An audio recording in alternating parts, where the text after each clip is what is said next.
A number of people have come to me and said, Augustine, I do pray in tongues, but I have one big problem. Many times I have lustful thoughts, and no matter how hard I try, I can't shake them off. So, what is the issue? So, it used to be a few people, but the more I continued interacting with other people who are praying in tongues, the more I realized that very many of them were having the same issue. And of course, this raised very many questions. And for me, being a curious person, I desired to know what was causing many people who pray in tongues to experience lustful thoughts and to have lustful inclinations. And the very surprising thing was that most of these people, they were not people who went out looking for the lustful temptations. These were just normal people who loved God, and somehow they just found themselves very much inclined towards lustful things. After doing some digging, I found out a very strange reason that connects praying in tongues and lust. And it is very surprising because it is even written in the Bible, and I had never realized it until just recently when I finally realized it. So in this video, I will be explaining to you that strange connection that exists between praying in tongues and the lustful inclinations and how you can deal with it. My name is Augustine, and this channel is Men Must Pray. On this channel, I talk about praying in tongues. So if you love learning about praying in tongues, of course, you're welcome to subscribe if you are not already subscribed. Also, this work relies on your donations. I use your donations to run this work. So I really appreciate those of you who do send your donations. And if you'd also like to be part of this work and support this work, you can always send your donation. I will leave details of how you can donate in the description as well as on the screen. I also have details if you have any personal questions that you would want to ask me or contact me. I've also left my contact email on the screen as well as in the description. You can send me an email and I'll do my best to reply to you. So, what is this strange connection between praying in tongues and lust? Well, let me explain. When you pray in tongues, praying in tongues is a form of communication with God. And so, the more you pray in tongues, the more you are communicating with God.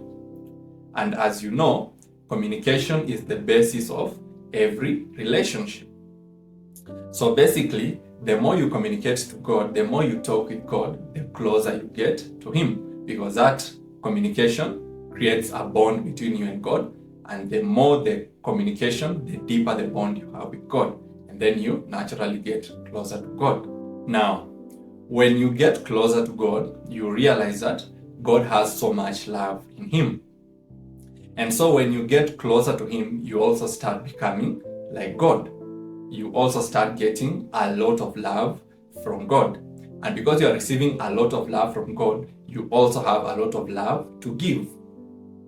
And there is where now you'll find that it becomes a lot easier for you to love people and to help people. Because there is so much you are receiving from God, there's so much love, there's so much joy, there's so much peace that you are receiving from God. So you also go out and you naturally just give out that much love and that much joy and that much peace. And there is where the issue begins.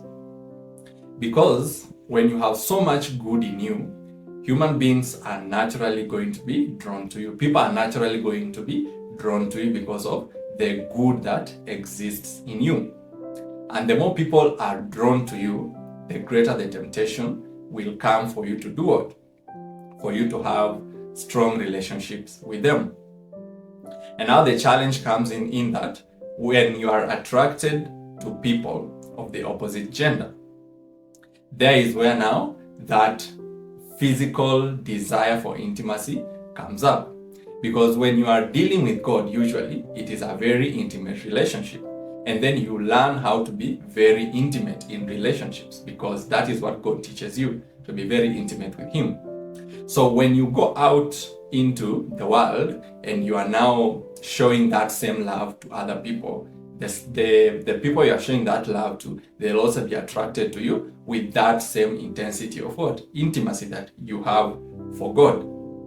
And now you are all of a sudden very much tempted to have what? Lustful thoughts towards some of the people who are very attracted to you because you are a human being. Let me ask you a question. Who in the Bible had a very intimate relationship with God apart from Jesus Christ? Because obviously Jesus Christ is a special case. So who in the Bible had a very intimate relationship with God? If you say David, you are right. And also, it is no surprise that David is famously known for being what? Lustful. In the sense that he lusted after Bathsheba.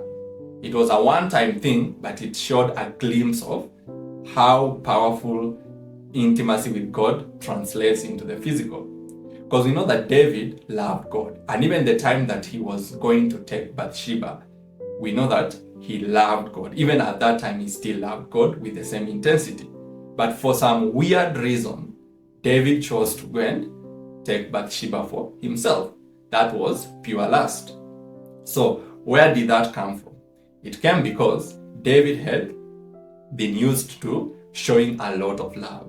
He would write psalms to God. He would express his emotions to God. He would talk about how God has been good to him and all the lovey stuff that comes with intimacy. And so when he saw Bathsheba, he still had the same what? Intensity of love and passion. But now he directed it towards what? The wrong person, who was Bathsheba.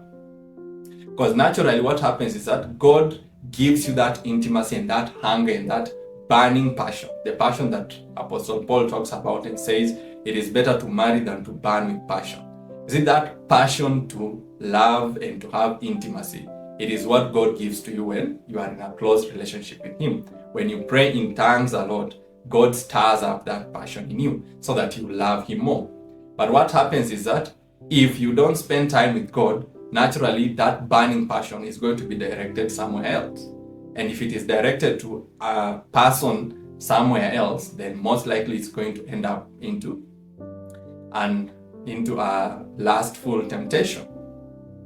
And for this reason, it is very much recommended that Christians should get married. Like what Apostle Paul was writing and saying, it is better to marry than to burn with passion. Because when you are married and you have that strong passion, of course, you will be directing it towards God. And if you don't direct it towards God, or the times that you are not in prayer and directing it towards God, you can always direct it towards your partner.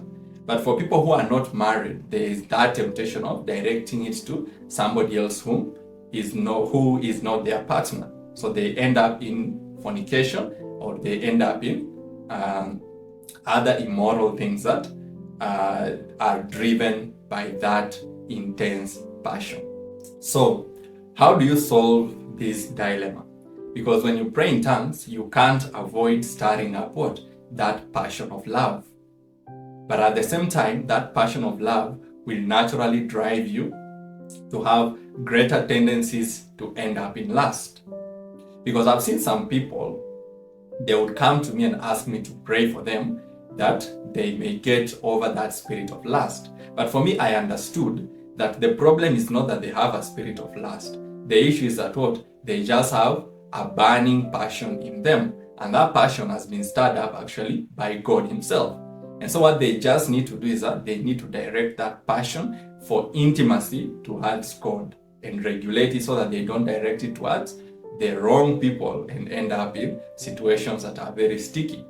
And so after doing a lot of study, I found out that the surprising answer to dealing with lustful temptations when you are very intimate with God and very intimate in praying in tongues is discipline.